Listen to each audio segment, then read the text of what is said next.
Everybody's probably heard diversified collection services, especially when we get the checks and we have to post them.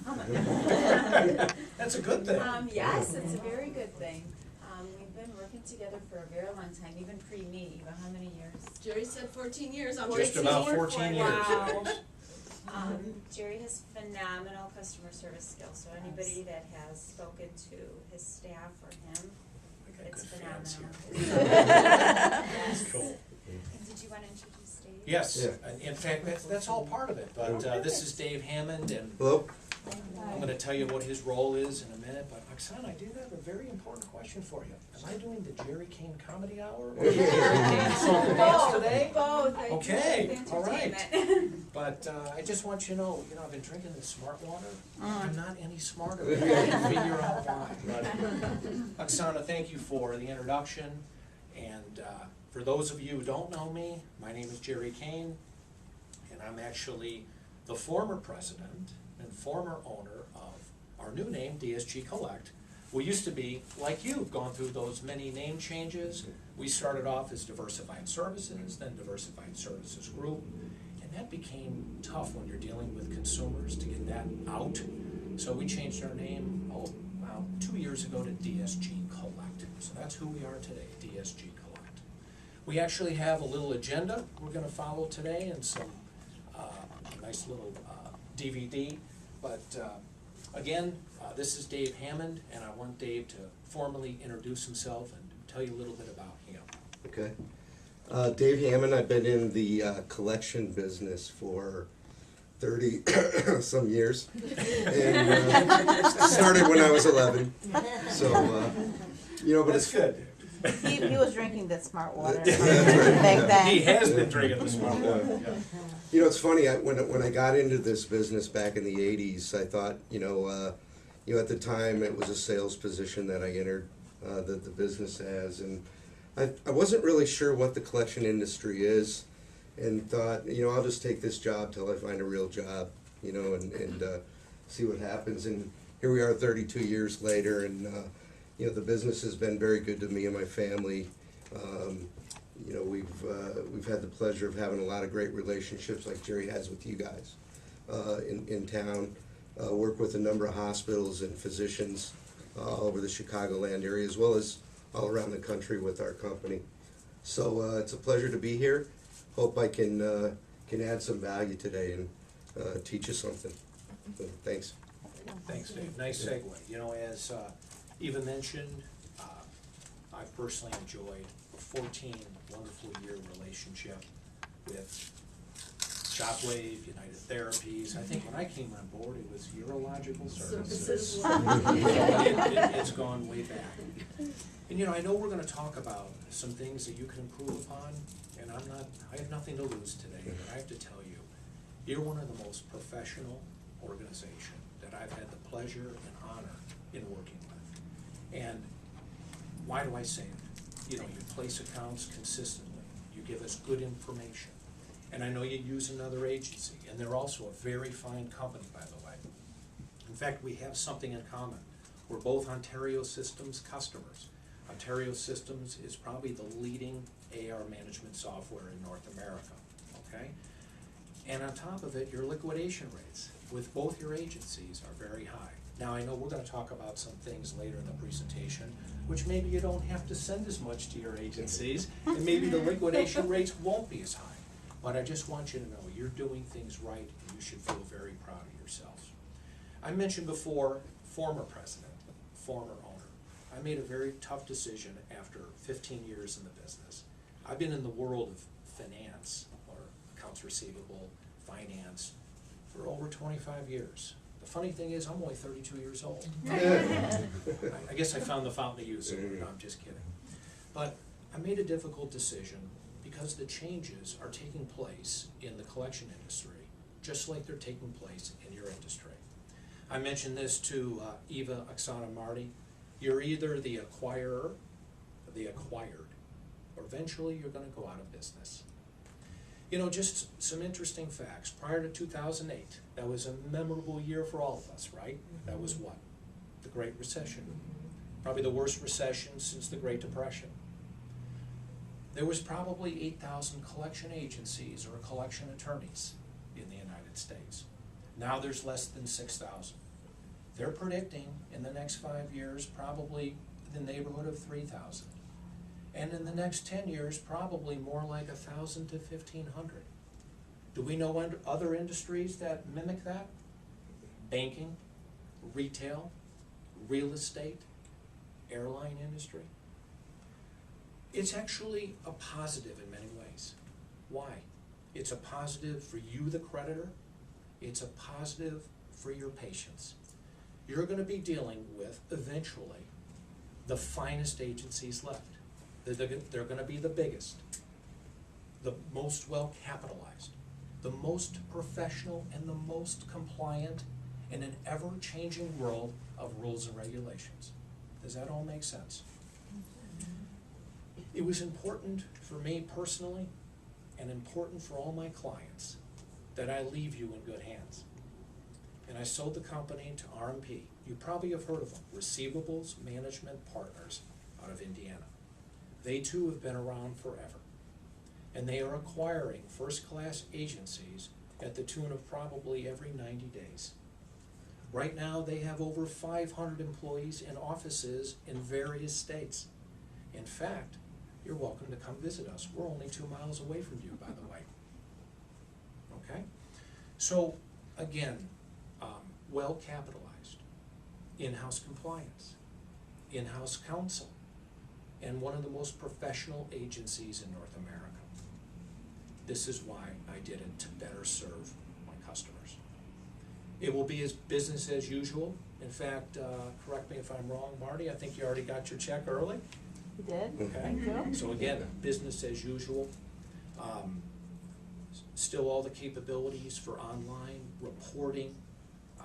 I'm hoping that you'll even see better collections, unless you're really tight in your internal controls, but you do a fabulous job. So you won't see any changes, and I will be staying on board. I'm too young to retire and I have too much energy, so I will be around. Dave is my backup, which I think is wonderful, because they have me doing various things like I used to do when I owned the business. So he's a great go-to person as well.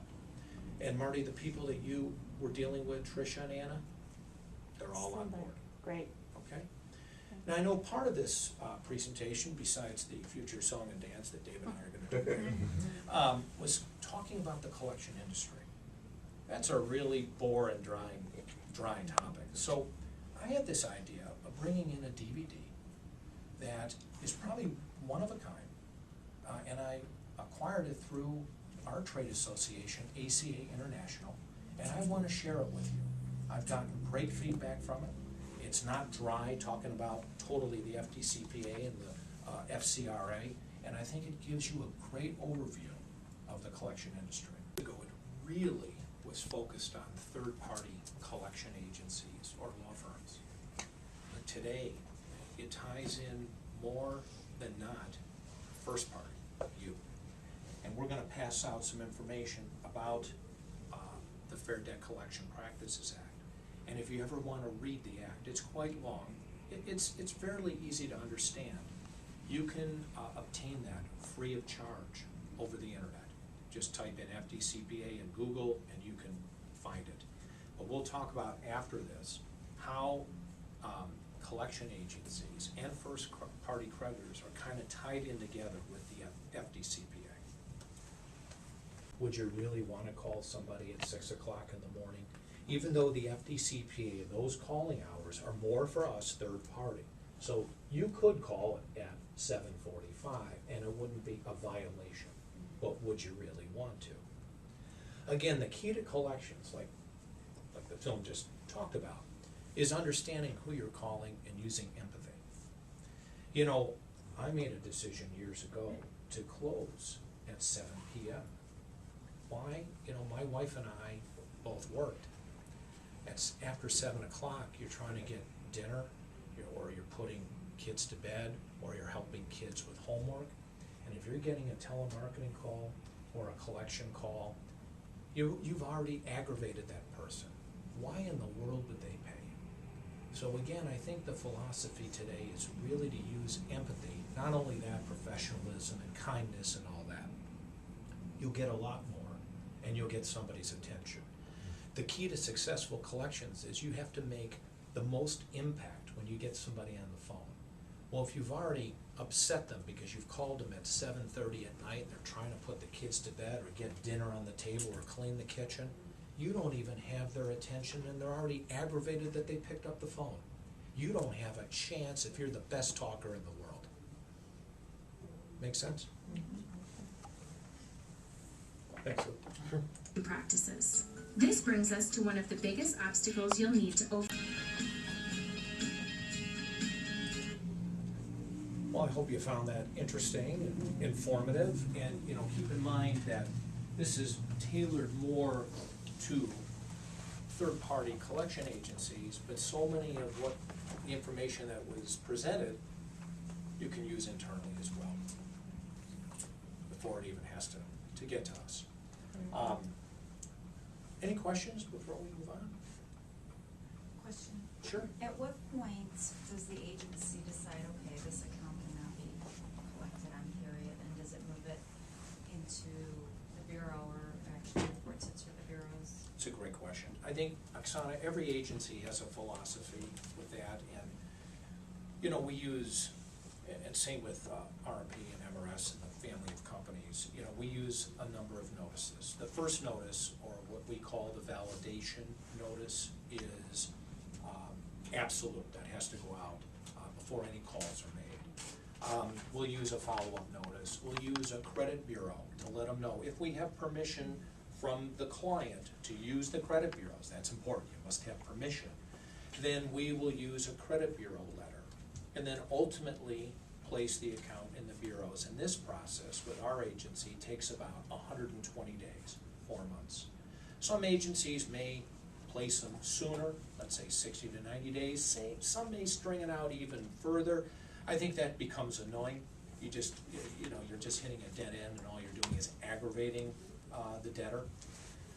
So we use 120 days as a rule of thumb if a patient doesn't pay or set up a reasonable payment plan. And then some lenders don't utilize medical bills as part of the ratio to lend on debt. Is that, you know, what I hear sometimes with the dealerships and. You know, it's interesting.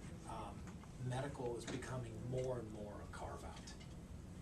They'll look at, you know, the cell phone bills and utility bills, but it can affect a credit score. And that's an excellent point. When you're going for an auto loan or a lease, you know, they'll do a score right on the spot. And if there is a medical debt placed for collection, it will lower your score and lower your chances for a lease or a loan. So it does affect, but a lot of times it will be carved out.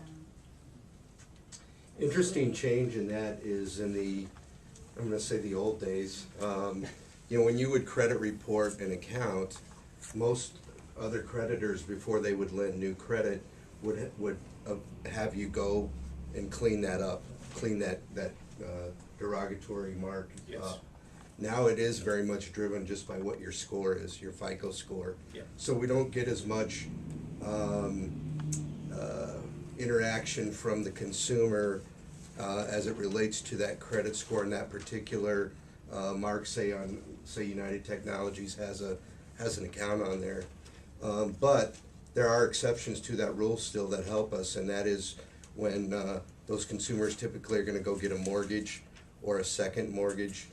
Most of the time, those processes will still require that cleanup of that derogatory account. So there is still a lot of value and then I think the bigger issue with that whole thing is appealing to that person's pride in terms of what their credit score is.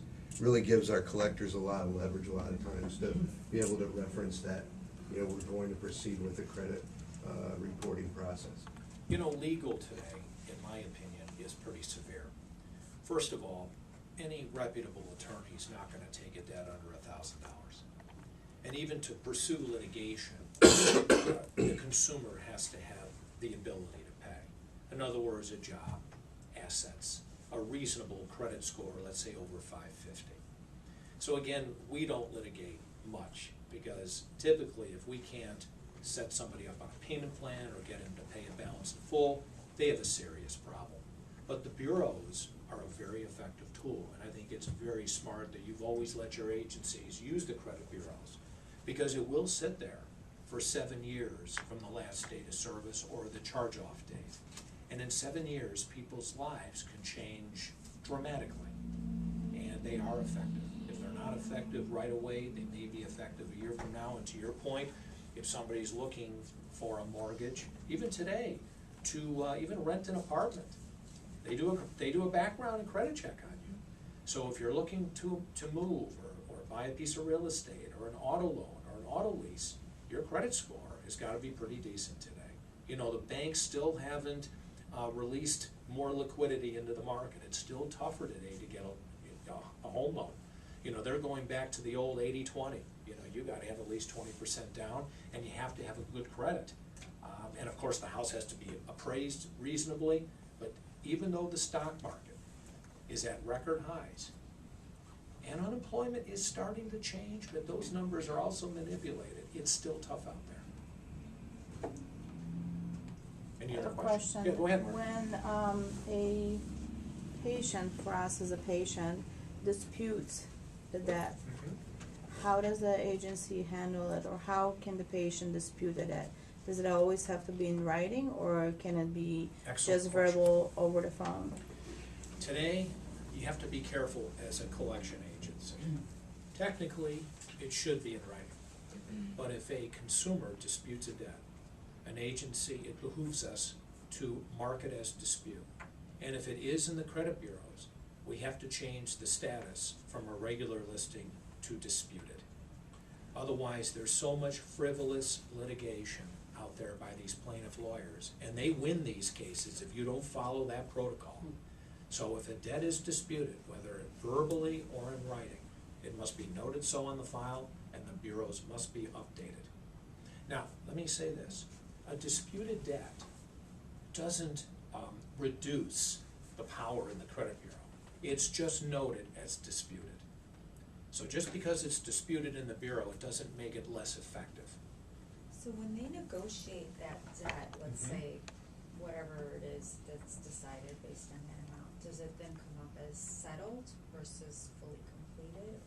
It just depends. If there was $1,000 balance and you decided to take a lesser balance, it would be listed as settled in full. Or if it was $1,000 balance and it was paid off, it would be paid in full. Sometimes what we do at the client's request is we will have the account removed, erased. The credit bureaus don't love that though. They would prefer to have it as SIF, settled in full, or PIF, paid in full. But if you get a patient that says, hey, I'm gonna pay this balance, I want it removed, your agency can do it. And So- again, yeah, go ahead, I'm Marisa. sorry, Jerry. That's okay. So it has to be requested by the actual consumer, by the patient, that it has to be removed from the, Yep. from the agency, It's so that. almost more like a demand. Kinda, okay. Yeah. And we will do it, you know, especially with these larger balances that really can make a difference to a person's score or credit. That if they pay it off, as long as you, the creditor, the customer, doesn't have a problem with it, we will remove it from the bureaus. But trust me, the credit bureaus don't like that. They like a record of these placements. Right. That's good to know. Yeah. So the settled versus fully removed takes a hit on the score. Yes, if there's still some record of it, it will affect the score. When it's removed, it's Very like it never interesting. was there. How long does it affect the score for? Well, as long as it's 7 listed, years? yeah, as long as it's listed in the bureau. Now, chances are, you know, again, and you do a great job of this, but we have many clients that will hold on to paper for a year or more. First of all, it reduces the chance of recovery. It also reduces the time in the credit bureaus. So again, the sooner account is placed with any third party, the better the chance that agency has to collect it. And if it's not collected, it sits in the bureau that much longer. To have it removed, does the patient have to request that in writing? We like to get things in writing, but as long as they pay off, they do what they say they're gonna do, we'll then fulfill Verbal that. request Yep, and get it off. yep. Again, most agencies, especially the agencies you're using, everything's documented. All the backup information is electronically stored, you know, it's all up in the cloud for, you know, we destroy the paper. Anytime there's a communication with your patient, it is noted so. So we keep, both your agencies, I can speak for ICS, they do the same thing. Everything that we do is notated on your patient account. And we have access to it. And Marty has access. I have to tell you, Marty looks at all those notes. She's great at that. But it is important, and Marty can attest. I mean, some of your patients, we have a lot of conversation with them, and there's a lot of those. Every call that's made is tracked, and it's date and time stamped. So it's very important to record this information to be fully compliant. And it's all in a different language, so we have to learn that language, so just. Yeah, there's a lot of Some abbreviations, abbreviations. yes, because it would take the collector, you know, so much time to. Yeah. Now, another question, credit cards, debit cards, all these little pieces that consumer, and you were gonna mention that as well, the consumers may want to pay, the debt with. What's the difference in those cards and the payments, if somebody sets, a budget plan or some kind of payment plan with the agency? Well, that's a wonderful question. First of all, we don't charge your patient any fees. Now, that's your patient's, because that's a request coming from Oksana. But we typically do, we will charge patients credit card fees because it costs us a lot of money.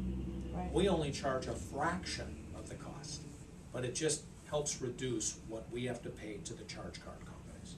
So we can set somebody up on a credit card payment plan where every month we will charge a card, you know, $100 a month. And I know you all know the difference between a credit card and a debit card. The debit card, we're just taking it from their checking account. Same principle, monthly, same amount, no charge to them. So it's beneficial to the consumer to use the debit card versus the credit card, because they incur less additional charges. Yeah, they could. We don't charge anything. Right, And maybe there won't be any additional charge, Marty, as long as they're paying off that balance every month. correct. Again, you know, if they're not, then absolutely, they are paying interest. I also want to mention that our agency family, we don't add fees. We don't add interest. A lot of agencies will add interest. I'm not sure ICS does either. We try to keep the debts as clean as possible, okay? It is becoming more normal and customary for creditors to add collection fees as long as you have a signed financial policy with your patient. But the more you add, the more disputable it can become. So I like the way, I don't think you're adding collection fees if my memory serves me right. I like the way you keep your debt as pure as possible. It just makes it that much easier. And again, it's not easy, but easier to collect. But it can be done. With a signed financial agreement up front, collection fees can be added. And it's ethical, it's reasonable, and it's being practiced more and more with creditors. Jerry, I sometimes get calls where a patient's not happy and then they'll tell me, don't call me on this number, don't call me on this number, you're only allowed to call me on this number, call me in this time window. What are the requirements, especially with everything now just having a cell phone versus a home phone? That is a great question, Oksana. Well, first of all, again, the TCPA, the Telephone Consumer Protection Act, really falls on your third-party provider, us. But it can also affect you. From your standpoint, you're making an accommodation. You're trying to use empathy, accommodate them so they'll pay you. For us, if a consumer says, don't call me on my cell, by golly, we never can, because that will be a violation. In fact, we have to have permission today, because of the TCPA, to contact them on their cell phone. And you can't auto-dial cell phones today. If you auto-dial cell phones, That is a huge violation, number one. And number two, it can also affect you. You will see, in fact, you know, this is a great segue. Dave brought these in, I think these are great little booklets, I'm gonna, please take one, pass them around. And I've had this question, Marty's asked this question before, how does the FDCPA affect us? That is a perfect example. Not so much the FDCPA, but the TCPA. If you have a collection agency auto-dialing cell phones, first of all, that's not one violation, it could be considered a class action violation. You, the creditor that has hired the agency to contact patients or consumers on your behalf, guess what? You're also liable. So more and more, these rules and regulations are tying in your agency with you, and that is a great example. But again, from your standpoint, Oksana, your team wants to try to call that person when and where, you know, they tell you to. For us, we have to go beyond that. We need permission, and it has to be recorded. And we still, taking the most conservative route, we still won't use an auto dialer. Our software, Ontario Systems, has the sophistication to detect a cell phone and move it from a predictive or auto dialing queue into a manual queue. So we never run the risk of electronically dialing a cell phone. That's a big no-no today.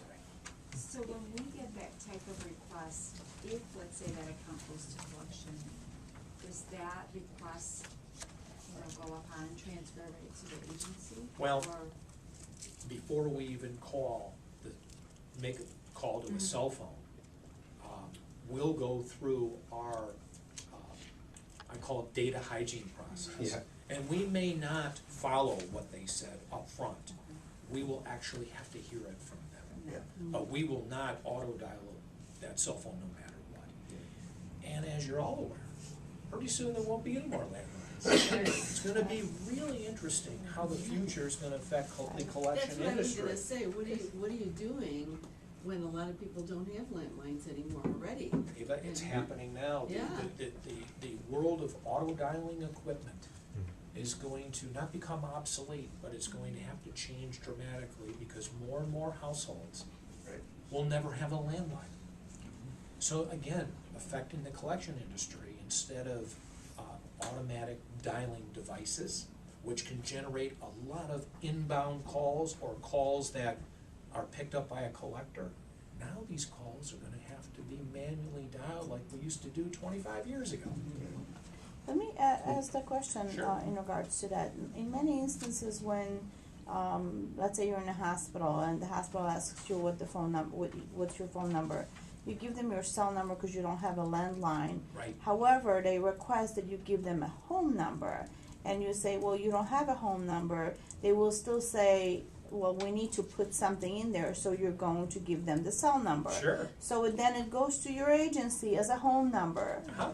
Inadvertently, you will dial this number as a home number, no? No, Software we- detects Software it. It's detects It it. detected detects it upfront. anyway. We have a Yeah. stroke. Okay. Yeah, Marty, that's an excellent point.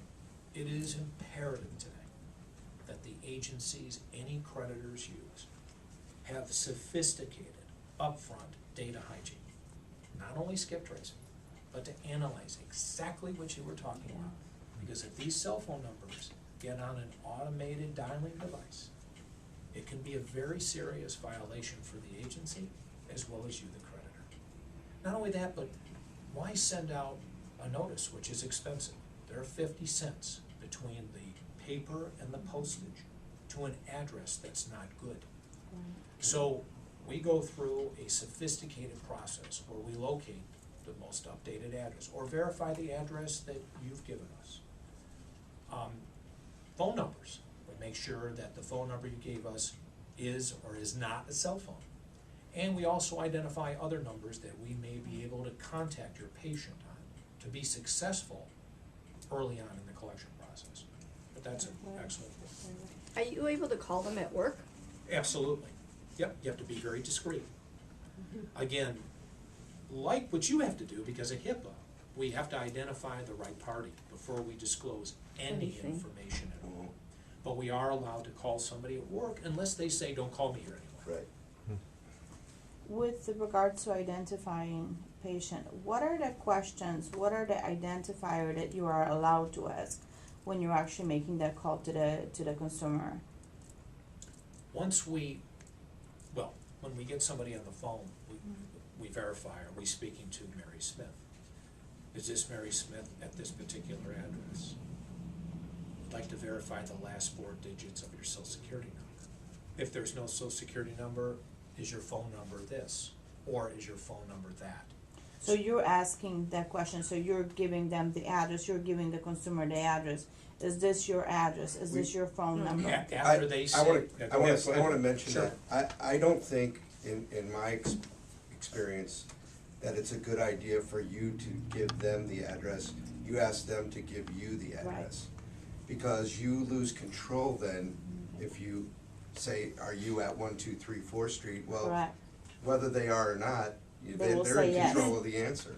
Well, Whereas after- if yeah, you go ahead. ask them to verify the address, then they've gotta match up what your That's data what I set shows. wanna know. Well, they So- say, the collector, so you are Mary Smith.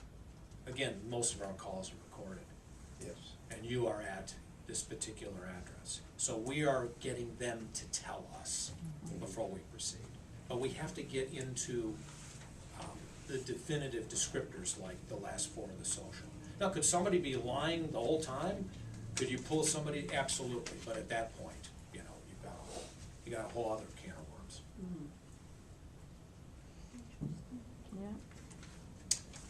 Yeah. Before we run out of time, I know, Oksana, you wanted to talk about some internal collections, what, you know, may be helpful, and Dave's got some good experience with that. Again, I think you do a wonderful job, at least from our perspective, but I'm hoping that Dave might share some information with you, that if you're not doing it, you can think about it, and maybe it'll be helpful in your future. You know, there's a lot of technology that's available out there, and Jerry just mentioned all the data hygiene processes we go through. You know, I noticed on your wall right over here, the time of service payments, crucial in today's world, where, you know, 10 years ago, 90% of your revenue might have come from your insurance processing, 10% from your self-pay portions. I don't know what your ratios are now, but we've got a lot of clinics that are running 70% insurance, 30% self-pay. Even got some emergency walk-in clinics that are 50-50. So it's so important to have tools that help you identify the situation at hand. So I'm assuming you have an eligibility process that you run your accounts through. Hopefully that's in real time, so you know at that point in time where that person is with their deductible, what the copay is, what you can estimate the bill to be, and have meaningful conversations. And just by that board, compared to 13 and 14, it looks like you're definitely going down the right track.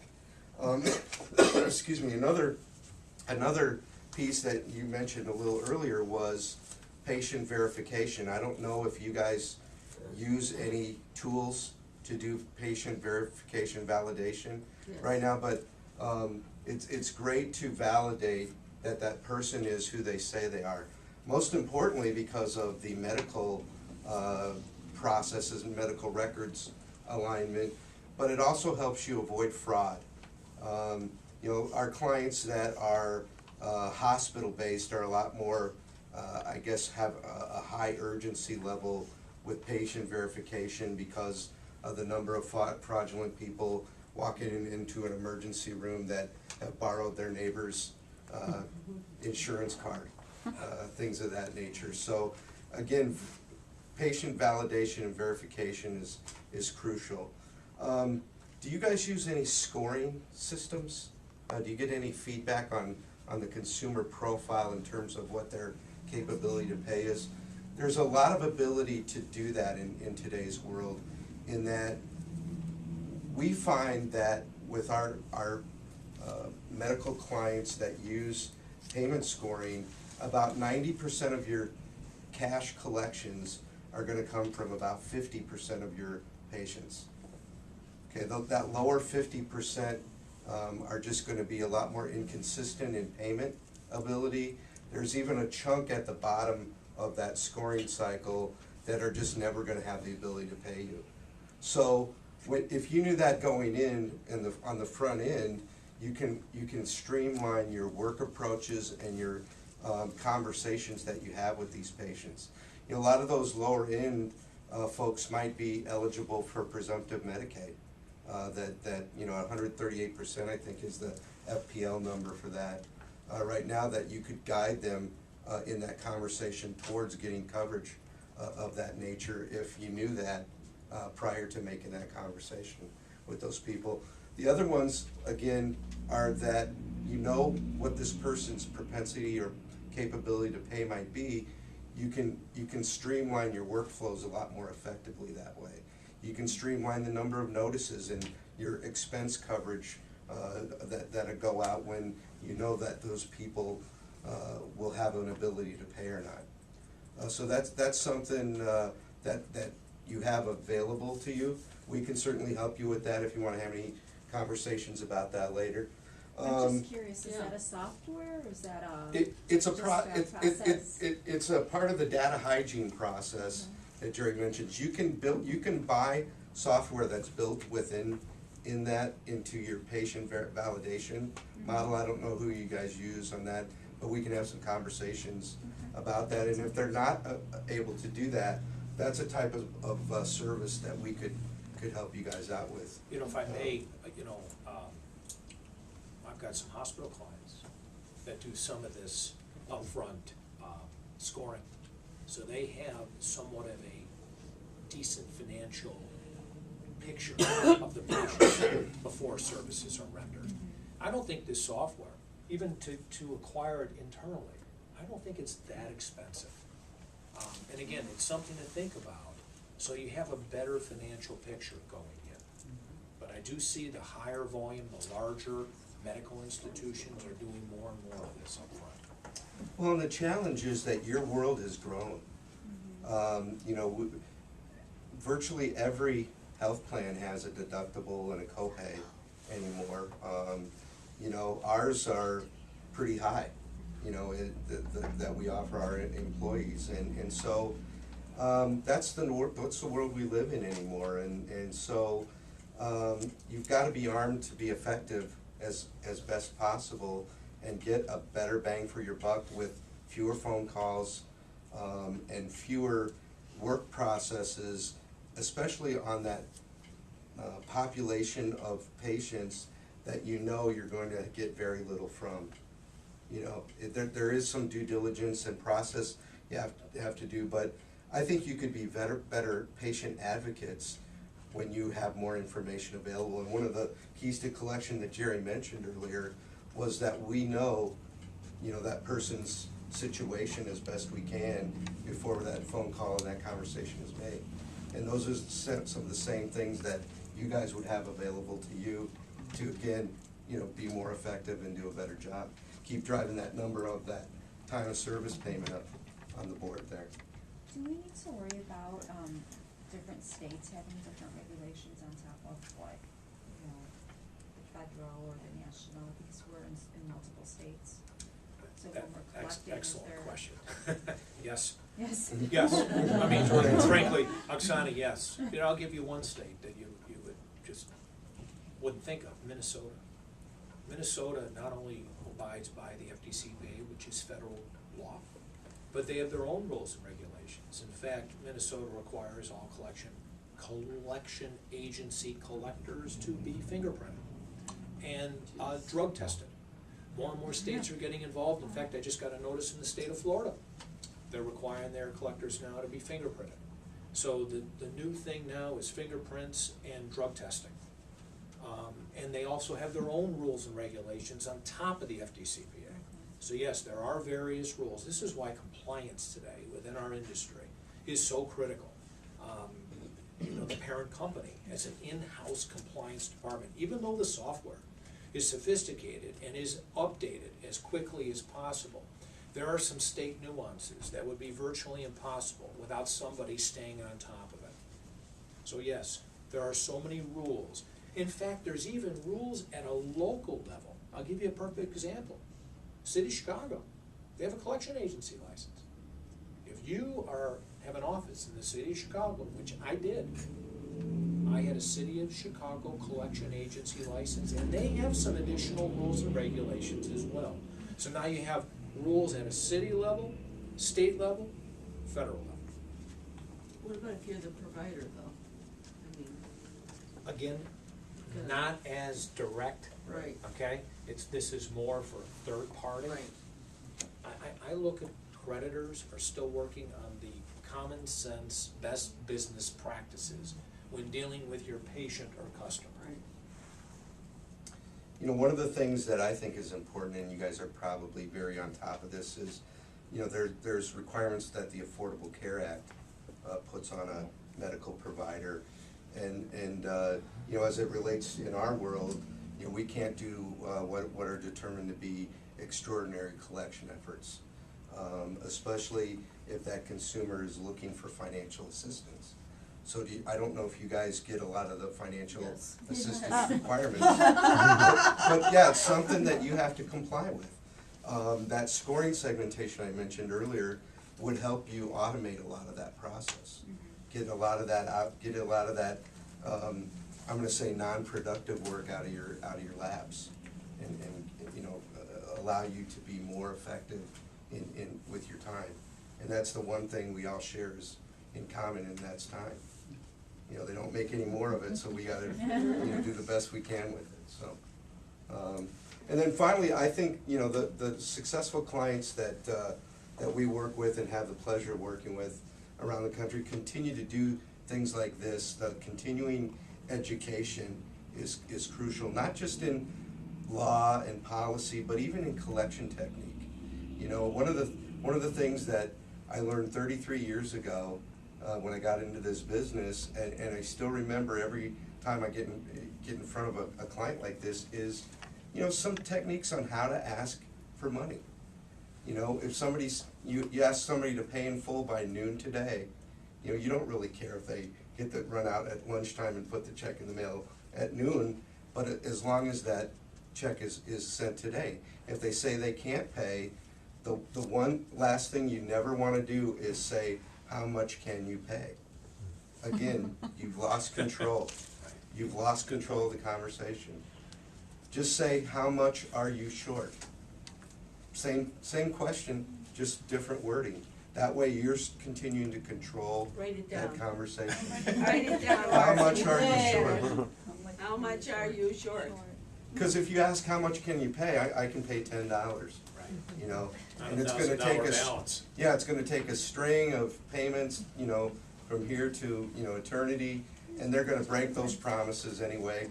Right. But if you say, how much are you short, how many people are gonna say $990? You know, there'd be a couple maybe, but it again, it changes the mindset of the conversation. So there's a lot of continuing education things that you know, that you guys can look into. You know, we'd be happy to come back, you know, and help you guys out with any of those things that are interesting to you. But you know, it's an investment in yourself. It's an investment in your future. And again, you know, collections with your patients is just going to be a bigger and bigger part of your world anymore. So. Well, you know, to add to the continuing education, you know, we're updating our collectors monthly. You know, we're always talking about some of the changes in the industry, techniques that have worked for you that you could share with, you know, the other collectors. You know, something that I really like, you know, RMP's mantra, I always had a mantra, but doing the right thing 100% of the time. Another, that whole video was talking about professionalism, empathy, kindness, and trying to do the right thing. You know, again, this is all common sense. Do we really need all these rules and regulations? You know, if you're happy, if you like your job, if you believe in what you're doing, you know, we're all kind of selling in a way. We're all kind of convincing. And that's what you can do internally to better the company and better your receivables. And that's what we can do as your AR partner to drive more revenue back to our clients. But again, continuing education is critical. I mean, it's critical from a compliance standpoint, and it's also would be good for you.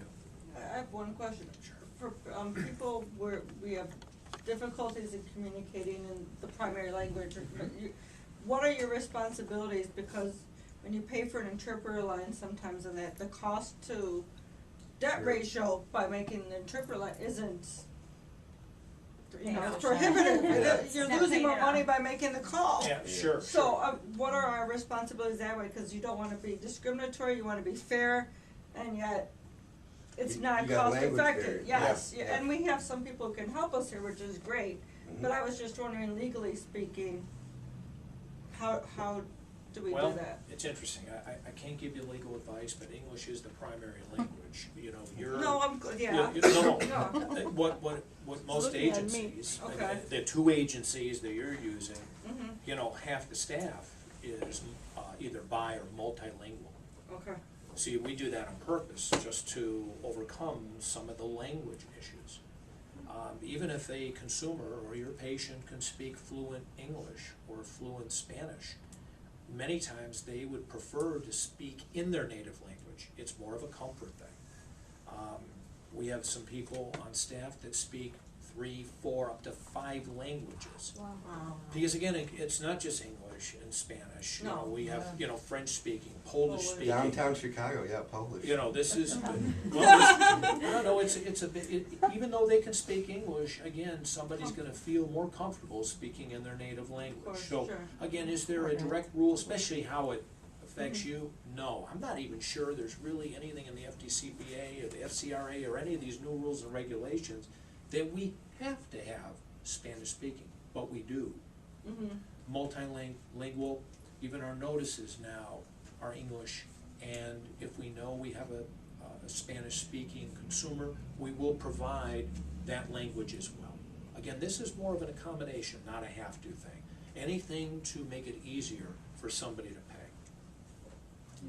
I have one more question. Sure. You brought a good, thank you for that question, that was a great question, but you brought a, good point, that I think many of us still are kinda hung up on.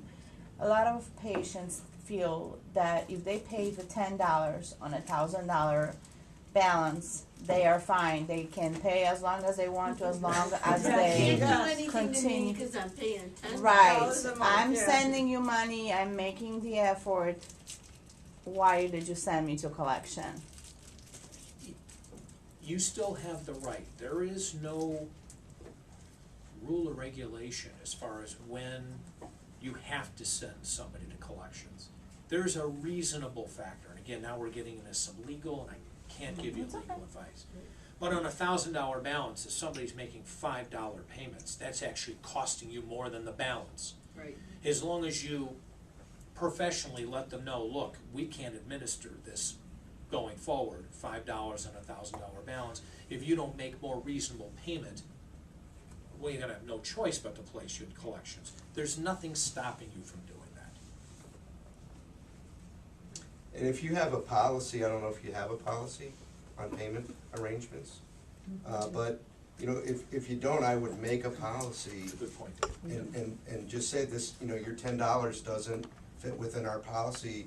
Based on your balance, your minimum payment has to be $50, whatever, you know, the math, however you'd wanna make that policy work, but, you know, we get that a lot because the accounts do come to us. Right. You know, we're gonna take any payment that person wants to make and apply it toward the balance, but we make it clear that that is not an acceptable payment arrangement. And we're gonna continue to ask for balance in full until an acceptable arrangement can be made. How do you respond to the patient who's saying, I've been paying $10 and this is a law that you cannot send my account to collection? How do you really respond to the patient? What type of terminology, language you use? I'm not aware of any law that would require, you know, Okay. that allows for that. Right, me neither. Okay, great, thank you so much. I think having a policy up front, though, which I think, Dave, that's an excellent Right. suggestion, and I'm seeing more of that too with payment plans, will kind of reduce the shock factor if they end up going to collections. Mhm. Thank you, very good. Again, I would never make a minimum payment less, in my opinion, than 50. I've seen clients of ours go down to $25, but once you consider the and factor in your processing expenses and the time that it takes to resolve a balance, you know, I always like $50 as a minimum. You know. But I do wanna say something, you know, we have the sophistication of doing some of this upfront scoring.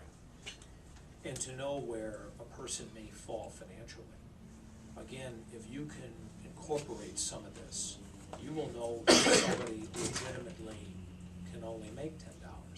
For example, a score, you know, a credit score below 500, or a band score that's a bronze, and that's platinum, gold, silver, bronze. You know, maybe there's some legitimacy to somebody only making a few dollars a month because they're unemployed. They're renting or they're living with their parents. You know, again, if you have a better financial picture up front, it may add some legitimacy to the payments that they're making. But again, if you have somebody with a 650 credit score, is employed, owns a home, and they just want to string you out for the next 5 years, that's not reasonable. Perfect, great, thank you. Most people in those credit scores are, you know, spending $300 a month on their cable bill and, you know, having all That's the right. other That's right. values of, you know, easy living, so. Oh, we- Let me add this, and Marty, you and I have talked about this, Oksana, we've talked about it even for years in the past. Unfortunately, you're an unsecured creditor. You, the lawyer, the dentist, the veterinarian. Now, we're all in this together. I mean, personally, I wanna pay my mortgage first. I'm gonna make my car payment. I'm gonna pay my cell phone. I'm gonna pay my auto insurance. I'm gonna pay my homeowner's insurance. I'm gonna pay my gas bill. I'm gonna pay my electric bill. Do you see what happens here? Medical goes to the bottom. Yeah. And what do they all have in common? They have some sort of leverage, like they can evict you, take your home. Your cell phone is really important. Your car is important. These are all secured creditors. Unfortunately, the hospital, the medical provider, the lawyer, the dentist, the veterinarian, you've already performed your services. My vet, you have to pay up front. There you go. That's a good Julie, policy. more and more small practices, Have to the do that. dentist, Yeah, the they veterinarian. say this is your estimate, That's I it. want your patient portion That's now, it. Right. before they even do anything. Because they know they're unsecured and they're last on the list to get paid. That's what we're trying to do, we're trying to get the upfront payment. Absolutely. Absolutely, I think that's great. The upfront patient portion is a great way to mitigate accounts going delinquent and or going to collections. But again, you have to keep that in mind, and we're all in the same boat together. The secured creditor, the creditor with some sort of leverage is gonna get paid first. And unfortunately, medical debt is lower on the totem pole. You know, one quick suggestion too, and you guys might do this every year, but, you know, we're getting ready, after the holidays to come into the favorite season of the debt collector, which is tax season. Yes. $50 billion get, you know, refunded every year by the US government, so, you know, get your chunk of it. That's a good point. You know, Very many of good our, point. many of our clients will allow us a discounted, you know, rate to settle in full during tax season. If you guys haven't done that before, I'd ask you to consider that. Really helps generate a lot of dollar recoveries in this first quarter. Very, very cost effective. We used to do that, we used to try it. That's why the furniture Back when I did stores collections. advertise a lot too. They want that tax refund too. Wow, very good. It is a good, it's a good Yeah. point. A good time in our business. Yeah. Great. Very good, thank you. Very good. Thank you very much for your time. Thank you. Appreciate your business as well. Thank you. Thank you. Thank you.